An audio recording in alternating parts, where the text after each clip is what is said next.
Truth about UPSC exam, जहां 2009 में 1,93,000 student तैयारी करते थे मात्र केवल 989 सीट्स के लिए। वहीं 2019 में स्टूडेंट की संख्या 5,68,282 हो चुकी थी। वहीं अब आप यह सोच रहे होंगे कि जब इतने सारे स्टूडेंट तैयारी कर रहे हैं तो ऑब्वियस सी बात है कि सीटें भी बड़ी होंगी। लेकिन भाई सीटें बड़ी नहीं है बल्कि सीटें कम हो गई। 2019 में यह सीट केवल 927 रह गया, यानी कि 927 ओनली। और 2020 में इन सीटों को कम करके 796 कर दिया गया, यानी कि 796 ओनली। वेल, इसके पीछे का कारण बहुत ही शॉकिंग है। स्टूडेंट जो तैयारी करने के लिए कोचिंग सेंटर में आते हैं वो डेफिनेटली आईएएस बनने के लिए ही आते हैं। आईएएस, आईपीएस या किसी ना किसी जो है अच्छे पोस्ट के लिए जाते हैं वहां पर। लेकिन हर किसी का होता नहीं है, ये बात भी बिल्कुल सच्चाई है। इसके पीछे का कारण वैसे कुछ भी हो सकता है, लेकिन मुझे दो कारण मुख्य लगते हैं। आज हमारे देश में 600 से ज्यादा इंस्टीट्यूट ऐसे हैं जो यूपीएससी की तैयारी कराते हैं। सबसे पहला कारण तो यह इंस्टीट्यूट ही है जो बड़े बड़े होर्डिंग, न्यूज़पेपर, मैगजीन में जो है बच्चों की तस्वीरें आती है, उनकी ग्लैमरस लाइफ स्टाइल को दिखा करके बच्चों को अट्रैक्ट किया जाता है। और पार्टिकुलरली उस बच्चे ने जिसने यूपीएससी एग्जाम को क्रैक कर लिया है, उस पार्टिकुलरली स्टूडेंट की जो तस्वीर है ऑलमोस्ट सभी इंस्टीट्यूट में आपको कॉमन मिलेगी, जो अपने एडवर्टीजमेंट में, अपने होर्डिंग्स में दिखा करके बच्चों को और भी ज्यादा अट्रैक्ट करते हैं। लेकिन बच्चे यहाँ पर यह रिसर्च करना भूल जाते हैं कि भाई जो सीटें हैं वो बल्कि बड़ी नहीं है बल्कि कम भी हो चुकी है। और दूसरा कारण खुद बच्चे ही होते हैं जो एक दूसरे को देखकर आते हैं। और कई बच्चे ऐसे भी होते हैं जो यह सोचते हैं कि भविष्य में जाकर के वो अपना खुद का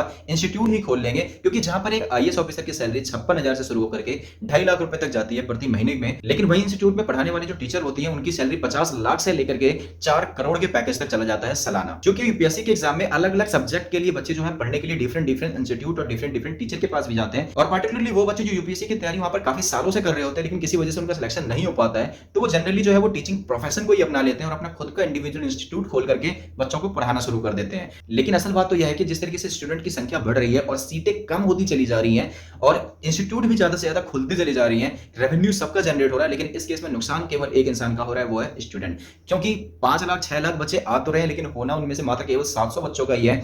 तो कहीं ना कहीं कई बच्चे 8-8 7-7 साल तक जो है तैयारी करते हैं यूपीएससी की। तो मुझे ऐसा लगता है कि ये इतना ज्यादा वर्थ इट नहीं है। हो जाए तो फिर तो बहुत बढ़िया है, लेकिन ना हो तो एक तरीके से लाइफ भी जो है कहीं ना कहीं थोड़ी खराब सी हो जाती है। लेकिन असल बात तो यह है कि स्टूडेंट की संख्या जिस तरीके से बढ़ रही है, लेकिन सीटें उतनी ही ज्यादा कम होती चली जा रही हैं। तो क्या ये चीजें जायज है? बहुत सारे स्टूडेंट जो है वो फोमो में आ जाते हैं और प्रैक्टिकली डिसीजन नहीं ले पाते हैं, और जो उनके साथ वाले तैयारी कर रहे होते हैं उन्हीं चीजों की तैयारी में लग जाते हैं। तो मेरे हिसाब से ऐसा करना बिल्कुल भी जायज नहीं है। आपको जो पसंद है आप उन चीजों में जाकर के जाइए, ना कि आपको उन चीजों में जाने की जरूरत है जो आपका पड़ोसी या आपका भाई या और कोई जो है वो चीजें करने लग रहा हो।